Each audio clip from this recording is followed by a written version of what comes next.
So as a builder, how does that matter? How does that affect me? The buyer isn't just financing the house. They're financing every mistake, every change order, and every regulation and every material increase.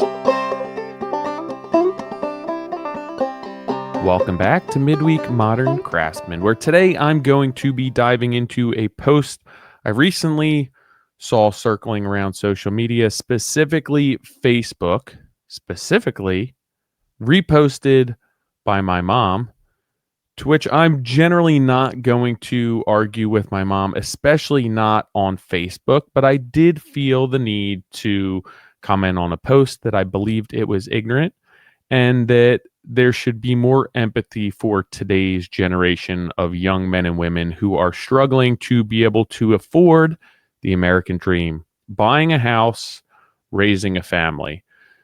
So the post is, and I'm going to read this here. I'm so tired of hearing our grandparents could buy a house on one salary, but now we can't even afford rent on two.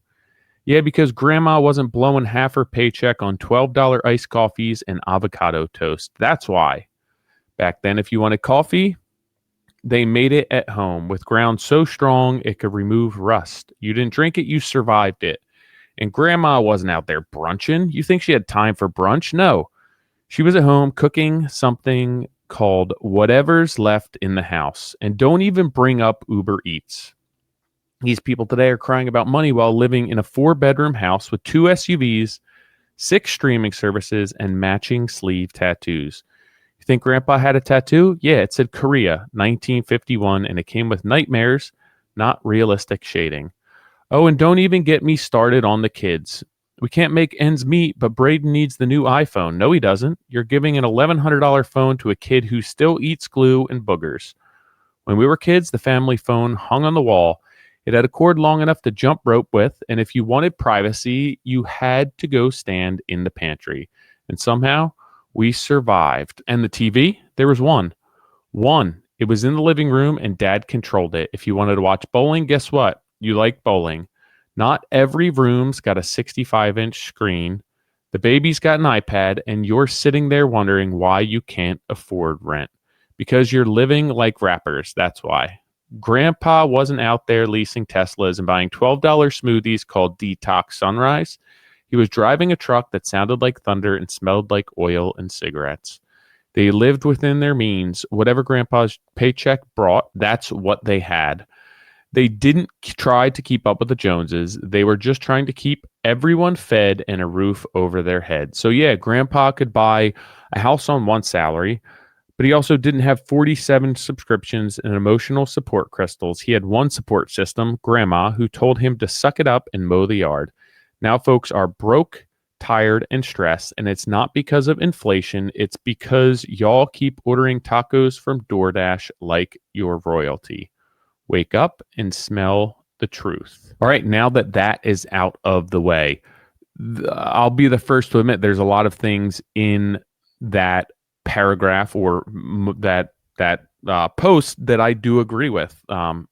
Primarily make coffee at home. If I get coffee out, I'm buying a black coffee. Our kids don't have cell phone. We do have one TV. I do have sleeve tattoos. You got me there. We live within our means.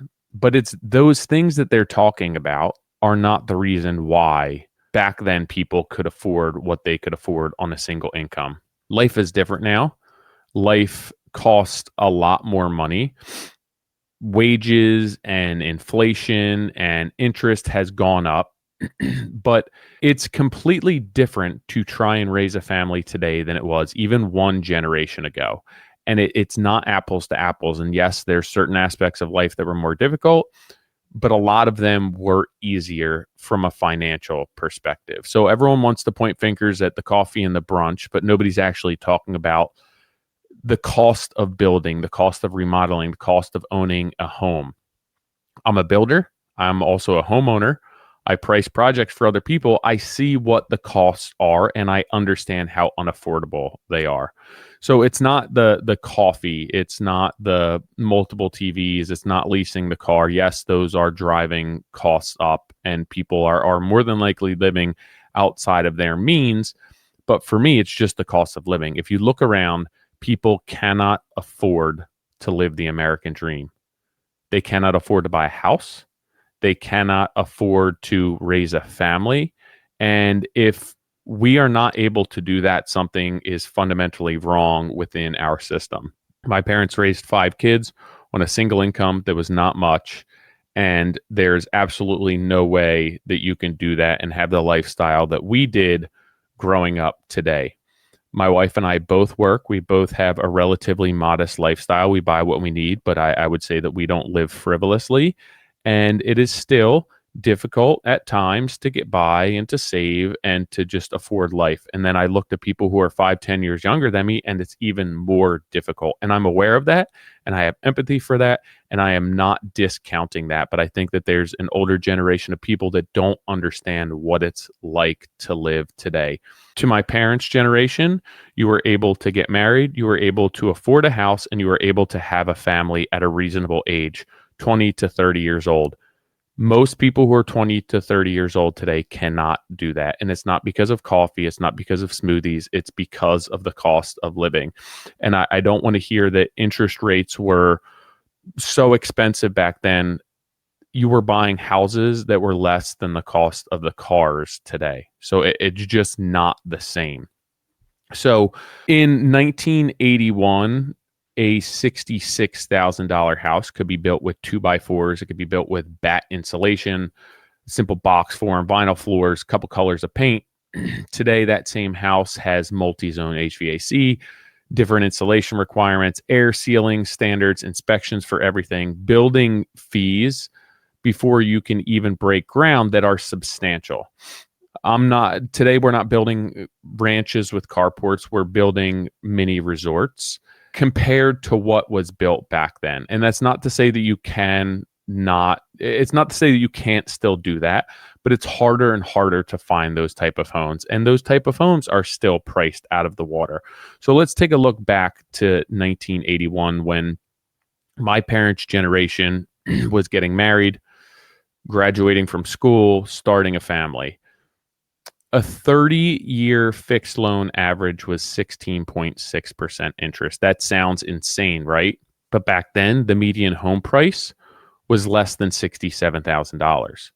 The median home income was $23,000. That's a 3-to-1 ratio.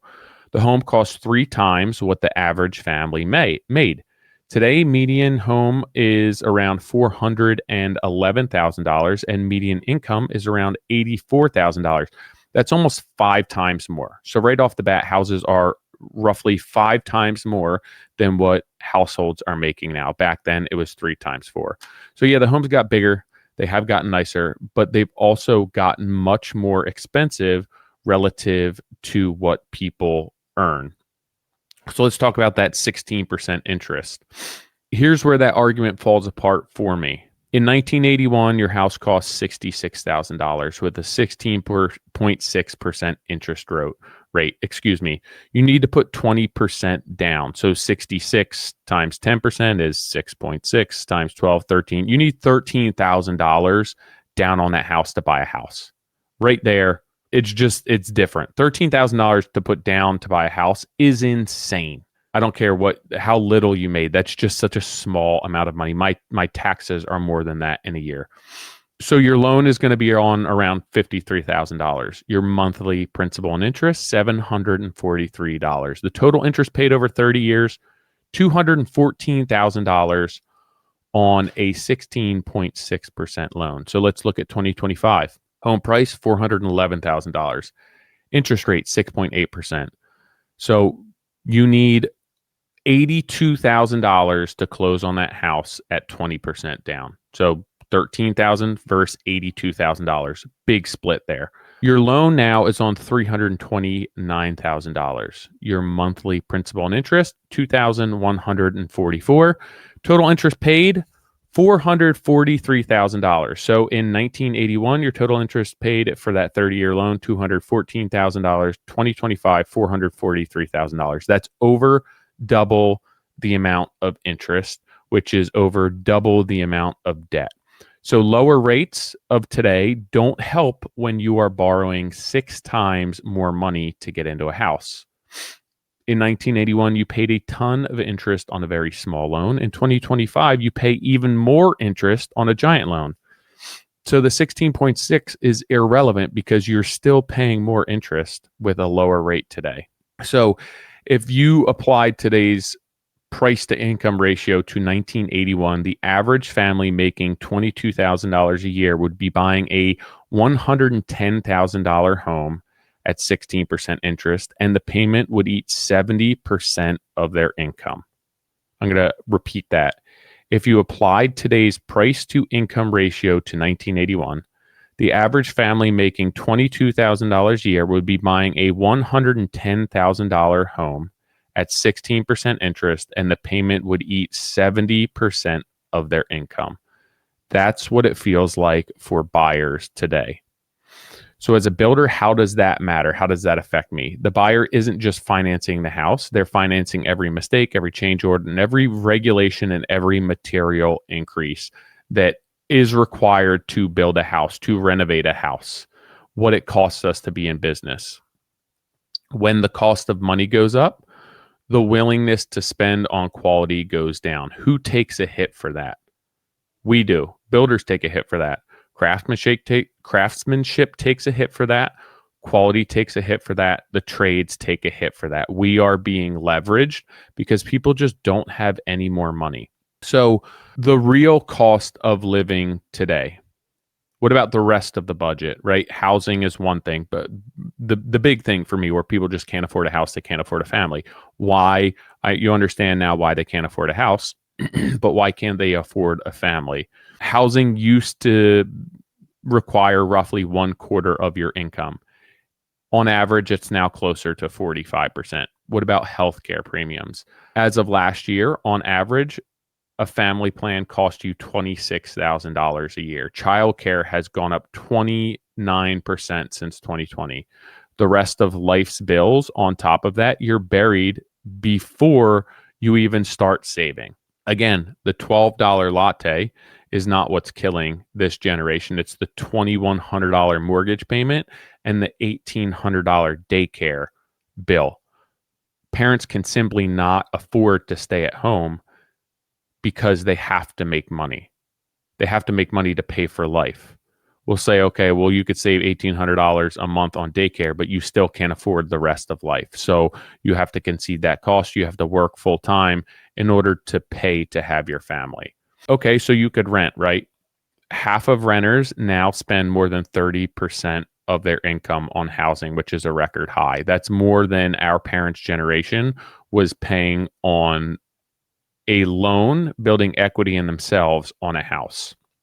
So these are starter homes, right? A $411,000 house is an inexpensive home by today's standards. So you look at an $800,000 house, a $1 million house, it just gets substantially more expensive. So what does that mean again for me as a remodeling contractor? A client comes to me and they've already maxed out their budget on buying a house. They've paid over appraised value. They have an interest rate that's slamming them. The cost of living is just extremely expensive. And they say, hey, we're going to put $40,000, $50,000 aside for a kitchen. I can't do a kitchen for that much money. I can't survive my life if I'm doing a kitchen for that much money. So how much is it going to cost? $100,000, $150,000. They literally cannot afford to do it with the cost of everything. And that's not everyone.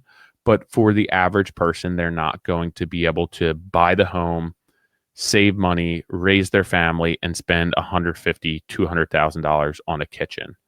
So it's not that they're necessarily bad with money. It's just that the math doesn't work these days. The same forces that are making housing unaffordable, all of those, the same metrics, the same,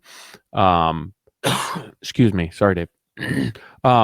The same reasons why housing is unaffordable makes remodeling unaffordable, makes building a new house unaffordable. So let's dig into why it's different now than it was back then. And I believe that this is the truth, that our parents' generation were probably the last generation to truly experience affordable living, where one salary could buy a modest house, could support a family, and still leave room for savings. It's not that people want more today. It's that the baseline costs have ballooned and wages have remained stagnant. They have not grown proportionately to inflation and baseline costs of living. The American dream hasn't been lost because of lifestyle creep. It was priced out by design. When the cost of things go up, people are not going to spend as much money. People are not going to have as many jobs. When labor is scarce, prices rise. When material costs of building, of buying go up, budgets explode. It's unaffordable. Housing prices, our industry, the home industry, the real estate industry, the remodeling industry, the building industry is extremely unaffordable for most people. And everyone wonders why we cannot build affordable housing. It's because of the system. It's because of everything that has progressed and everything that's happened over the course of the last 30 years. It's not just one simple fix. So let's dive into some myths of this Facebook post that I ran into. You can't afford a house because of avocado toast.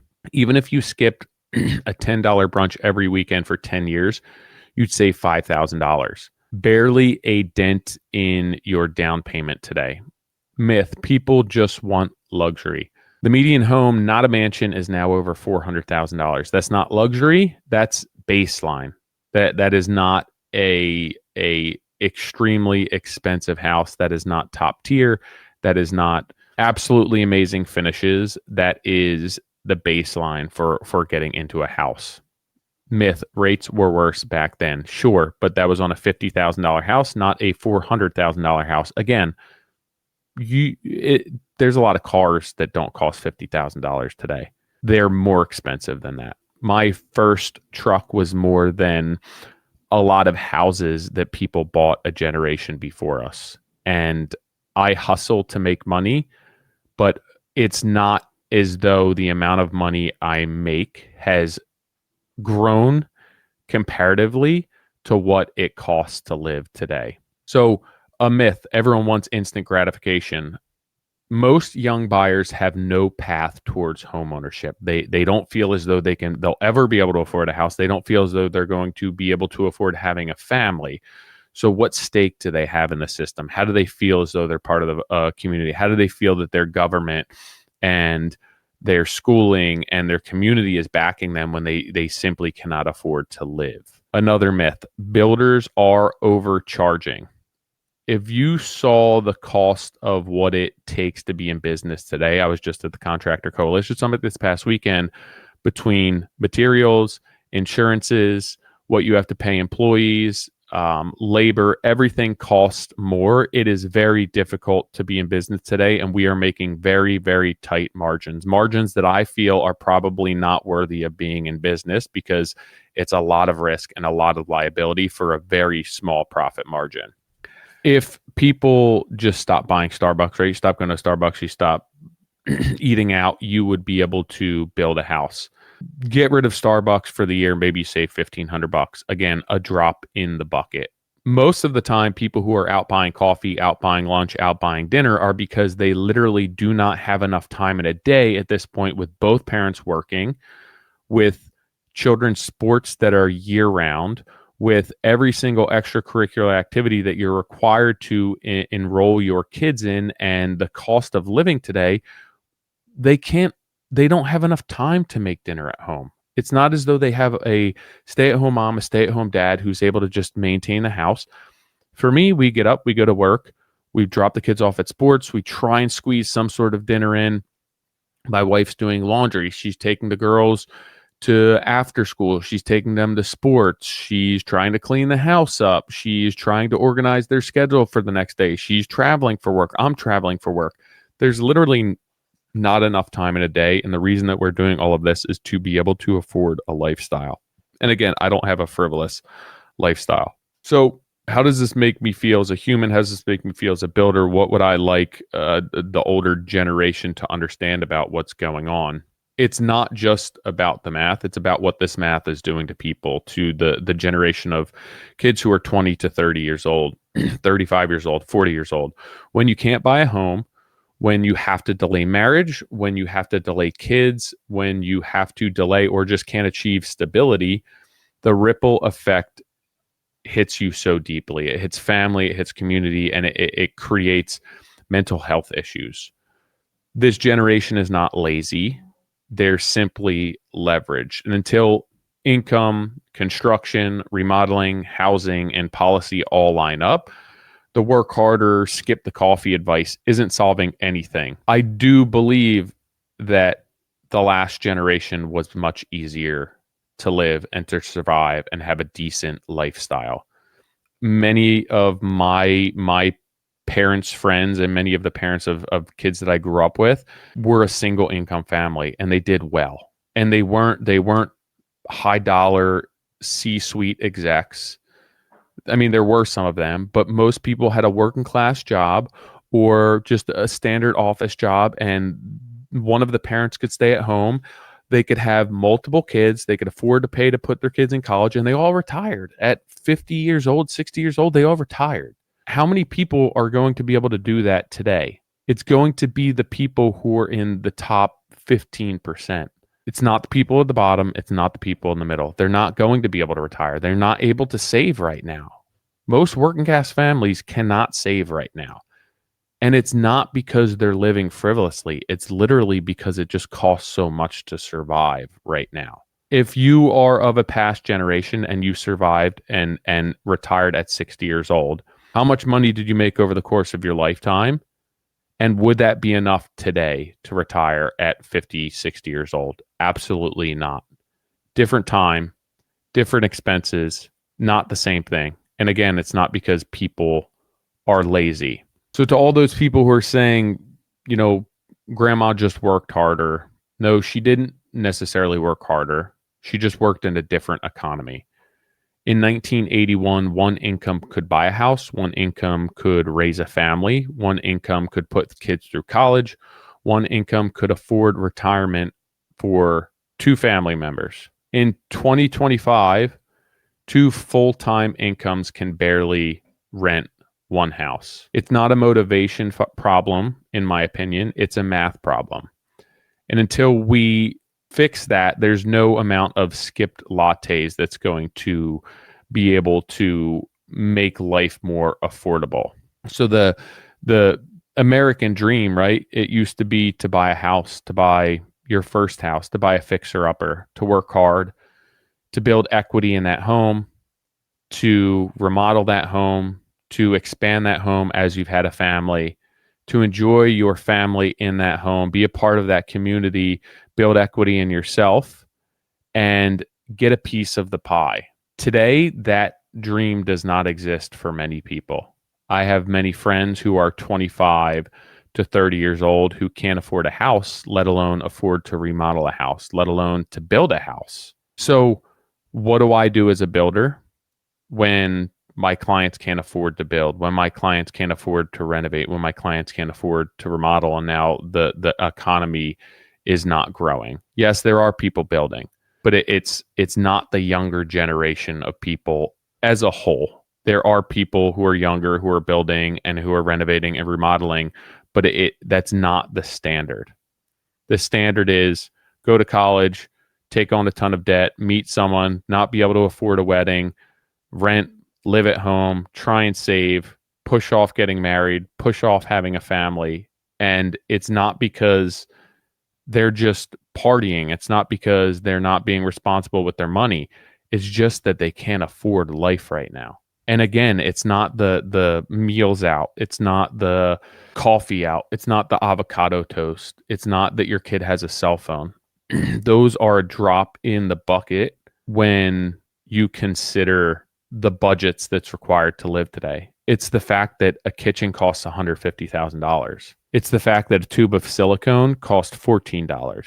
It's the fact that 250 square feet of decking costs $10,000. It's the fact that a box of screws costs $65. Nothing in the building real estate world is affordable right now. I can't touch a bathroom for 40, 45 grand. I used to do bathrooms for $10,000. And the difference in time from when I used to be able to do that to now is not that long. And I'm telling you, I'm not making considerably more money. It's just that the costs have gone up. So how are people going to afford that? How many people can afford a $45,000, $50,000 bathroom, let alone 75, 80, 90, 100? I just spoke with somebody the other day that's $250,000 for a bathroom in $1 million house. And I'm like, how is that even possible? How is that possible? It's just gotten out of line. It's gotten out of control. And it's making life really, really difficult and unattainable for people. So for people to say, hey, just live a more modest lifestyle, buckle down and, live more like grandma and grandpa did, it was a different time. If you gave the generation now an opportunity to go to college, get married, buy a starter home, and raise a family on one income or even on two incomes, they would take it any day of the week, but it's an impossibility for them. If you have a $500,000 house, you need $100,000 down. People cannot afford down payments because they cannot save $100,000. So even if you can, say you save, you hustle, you live at home, you pool your and your fiance as your wife's money and you save that $100,000. Now you have a 6-7% interest rate on that. How much interest are you paying on a say you have a $400,000 loan, $28,000 a year in interest on a $400,000 loan at 7%, $28,000 a year. That's more than what our parents' generations were paying for houses. So you want to buy a $500,000 house today, you need to be able to save enough $100,000, which most people can't do. And then you're going to mortgage $400,000 at 7% interest, and it's going to cost you $28,000. That's not taxes. That's not your principal. That's just an interest a year. And you wonder why people cannot afford to live when they're paying more in interest than you did for your entire house. It's just different. And if you don't have empathy for those people and you don't want something to change and you're not doing something to make things change, then you are part of the problem. I've discussed this a lot. I've spoken about this a lot. I've spoken about the unaffordability of life, the unaffordability of building, about just the fact that like the American dream is unattainable anymore. And there's a major problem with that. And something needs to give, something needs to change. I was lucky enough, my wife were lucky enough to just be born at a time where we got into a house at an early age and built some equity and bought pre-COVID our second house that it just wasn't that unaffordable. And it's given us opportunity, but like I did work hard. I still work hard. I still hustle. I still grind. But there's also a lot of luck. Just so happened to be that I was born in a certain year, in a certain generation, at a certain time. And I do not discount that. So that's going to wrap it up for this week. Obviously, a bit of a heated discussion. I'd be interested to see how you feel about this, what you've struggled with, what you find unaffordable in life as somebody who's trying to raise a family right now or get married or buy a house. I think it's an interesting conversation, a conversation that needs to be had. All right, guys and girls, have a good week.